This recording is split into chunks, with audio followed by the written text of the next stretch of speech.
بسم الله. وتلك 6 أبواب وتلك 6 أبواب سأتبئها بالرفع والنعت والتوكيد والبدل. وتلك 6 أبواب سأتبعها بالأدف والنعت بالنعت والأدف والتوكيد والبدل. وتلك 6 أبواب ويكو قال نومي مرفوع أجي كوكو جيغم. تلك 6 أبواب إن قال فائل إن قال نائب الفائل إن قال مبتدأ إن قال خبر إن قال اسم كان إن قال خبر إن. وتلك 6 أبواب نونكو دامو دي جيغم سأتبعها من رونا هين بالنعت نعت روا هين والأدف أدف روا هين والتوكيد توكيد روا هين والبدل بدل روا هين ويلي ويدا مكو تابع للمرفوع كو روا مرفوع كدي كو مرفوع هكو روا تاي مرفوع غوتيل دي دو غدن نعت أدف توكيد بدل دي دو فو نجانغي دوم الجرومي كزيد العدل قد وافى وخادمه أبو الضياء نفسه من غير ما مهل. كزيد العدل زيد العدل نون دودو زيد كمبتدا العدل ونعتمك قد وافى وأري وانا جملة الخبر زيد العدل زيد كمبتدا والعدل ونعتمك ونعت المرفوع مرفوع وعلامة رفعه ضمة ظاهرة في آخره. قد وافى وأري جملة الخبر وقد حرف تحقيق وافى فعل ماض مبني على فتاة مقدرة والفاعل مستتر تقديره والجملة في محل رفع خبر المبتدأ. وخادمه وهو أو الأدف خادمه قال له ومك ود خادمه هو أدفع مك إن كبير نعت أدفنا هبا قد وافى وخادمه هل قند خادم مك أبو الضياء بدل أبو الضياء أبو مرفوع وعلامة رفعه لأنه من الأسماء ال5. أبو كمضاف الضياء ضياء كمضاف إليه والضياء وإت همزة للوزن. أبو الضياء نفسه كتوكيد إن كبي توكيد من غير ما محل ودي إن كبي نعت إن كبي أدف إن كبي توكيد إن كبي بدل يفوجي كبا. كزيد العدل كوين زيد نون قد وافى وأري وخادمه قال له ومك كدي أري أبو الضياء نفسه بيتير أبو الضياء كم كوي هور مك من غير ما محل قال دا الليل تقول دونك تكميم للبيت يعني وفاندت أن السابع وندبتو وجيد من المرفوعات يا مرفوعات هو التابع كدبندين هكو وني تابع ان كالي دوم دو تنقيه الازهريه هكو وني تابع كل سان كو كلا ديلاو وريما مون اربوري باعرابي اربغول سابقه غديدو دوم الحاصل اعراب كسدو على الاعراب كيدو بيامي غاسدو والمتجدد كسدو ko dum dum yete tabi didabo mo ganduda en arbore i'rabu gadido dum i'rabu o so hesdi e so hiddi fof o mo rewa e makko e i'rabu en kalino dum do tangihul azhariyya joni sabi zaidun al adlu mo kalano den junjuno zaidun al adlu adlu o ko sanin ko didabo kullu sanin ngati zaido adi mom kango ko sani holno arborte uriba o mo arbore bi i'rabi sabiqihi kala no zaidu o way ko nono wayata bi i'rabi sabiqihi alhasil i'rabu makko gondo e makko kiddo wal mutajaddid e i'rabu kesditowo i'rabu kiddo e kesditowo fof o rewane makko mbiya jaa zaidun al adlu wa ra'aytu zaidan al adla marartu bi zaidin al adli so i'rabu al adlu o rewaye makko so sanzima wonti al adla o rewaye makko so sanzima wonti al adli o rewaye makko ma o sharhin وشرح التعريف شرح نقول أودو تعريف وني كل سابق كل سان هو كلهم دوفيرات هو أن التابع وند تابع لا بد جاسر على أن يكون ثانيا يوم إدابو ما ودك أديمو فلا يتقدم وواوا أرداد على متبوعه متبوع ما كتابع وواوا أرداد أبدا ها أبدا ما دام باقيا دون تو مهدي ala tabaiyatihi e tabaiyan kagal makko sray tan ko tabi o wawa ardade naatu wawa ardade man ut wala budda jasira ala an yakuna mu'raban arbore bi i'rab ma qablahu ko adimo ko lafzan to bange lafzu aw mahallan ma wala taqdiran wa qawluhu kongol makko al hasili ko wi i'rab gasto wal mutajaddidi e keso يعني وفاندتي أن التابع كون تابع يتبع ورين فما قبله قديم في إعرابه إعراب مودم القديم بويد والمستجد كسدو معنى وندد ويدور معه ويرلط مكو كيفما دار كلان ويرلوري وهذا القيد ندو تونغود o yiɗi yaltinde ko geɗe ɗiɗi ene nande taabi wona taabi wa huma alkhabaru khabaru yalti wa halul mansubi wa halul ismi almansubi hal inde nasbande kadi yalti ɗin ɗiɗi ene arbore i'rabul hasil kono i'rab o so woni mutajaddidu rewata hen ene wona hasil kono wonata mutajaddidu fal khabaru khabaru o كقولك كونغول وين كونغول ماد زيد قائم قائم أجوني نند تابيو ده ونو أوري بإيراب سابقه كنون أوري بإيراب سابقه الحاصل إيراب قصدو كيدو سو إيرابو هستي كيتا نو ريوتا ماكو أدو كان جيوا بيا كان زيد قائما بلورون جيم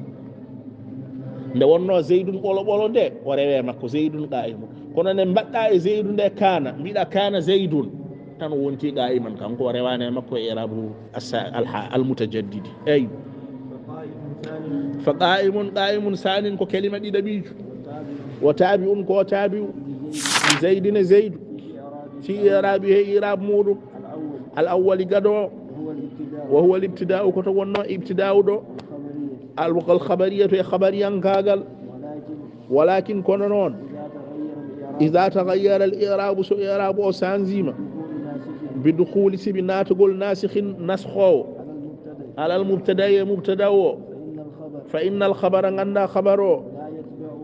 لا يتبعه رواتا مكو في إعرابه إعراب مكو الجديد كسو نحو كوينو إن زيدا قائم أي لونو ونتي إن زيدا إيراب هستي نتي وند زيد قائم ونتي إن زيدا قائم وريوانما فكلمة قائم لم يتبع زيدا رواني زيد في إعرابه إعراب مكو الجديد كسو بعد الدخول شغلنا تقول الناسخ نسخو عليه دومك وكذلك قولنا كون ويكون الميدد في المنصوب عند نسبان رأيت زيدا مي زيد راكبا أما ودي راكبا أجوني كساني تنو زيدا ويفو كنونو وي أما نندنا أتو كنو أونا تابيو كو حال أونا تابيو فإن راكبا ساني كو إند دي دبير وهو تابع لزيد كو داود زيد في إعرابه إعراب مورو في هذا المثال أو مثال ولكن كونون إذا تغير سانزيما إعراب زيد سو إعراب زيد وسانزيما بدخول عامل ناتقول عامل آخر قدر يقتدي أن دبت عرف إيد فإن راكبا غندا راكبا لا يتبعه وريوتا مكو كقولنا كوين كونغول ميدن جاء زيد أري راكبا ndewonti jaa nde nde ra'aytu itta don jaa ari de o rewane makko biida ko jaa zaidun woni marfu rakiban ari ne woni mansu wadde o rewane makko fi irabihi almutajaddid fa inna kalimata rakiban ganda kalimatu rakiban lam yatba zaidan rewane zaidu في إعرابه إعراب مكو الجديد كسو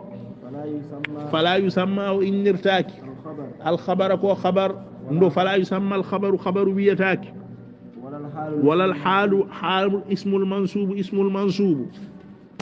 دي فودي بيتاك تابعا كو دي تابعو لأنهما سبكان جديد تبعا أدي ندوا ما قبلهما كو أديد في إعرابه إعراب من الحاصل كسو ندو أننا كيدو أي القديم بويدو ولم يتبعاه دي نواني مكو في إعرابه إعراب مكو المتجدد كسدو بدخول سبنات قول الناسخ ناسخ أو تغير ما ولا ويلو قول العامل دي قطودو وعلم أن التوابع توابع دي أنجنين دو laysat tabi'atan ɗi gona tabi'u li ayi babine ɗi ndewane hay damal gotal min abwabi nahwi e damuɗe nahwu ala to ɗe jeeya is qad yakunu tabi'u ene laato marfu'an koko rafa aw mansuban ma walla koko nasba aw majruran ma walla koko jarra aw majzuman ma walla koko jazma falidhalika ko sibi ɗum ɗon ikhtalafat luuro ndiri amakinu nokkuji dhikriha jangtade ɗi fi kutubi nahwi e defte nahwu wa qad iktafa yondinima almuallifu muallifu o huna ɗoyete bitamsili o mislu tan o mislanɗe tan mura'atan sibi aynude e rende liɗi ihtisari raɓɓiɗinade o andinani hoko woni taabi'u o misla o misal tan wa nahnu minen nashrahuha eɗen carhina ɗum kazalika hono noon itmaman sibi timminde lil fa'idati fa'ida fanaqulu mbiyen wa billahi tawfiqu eɗen carhina tawabi'u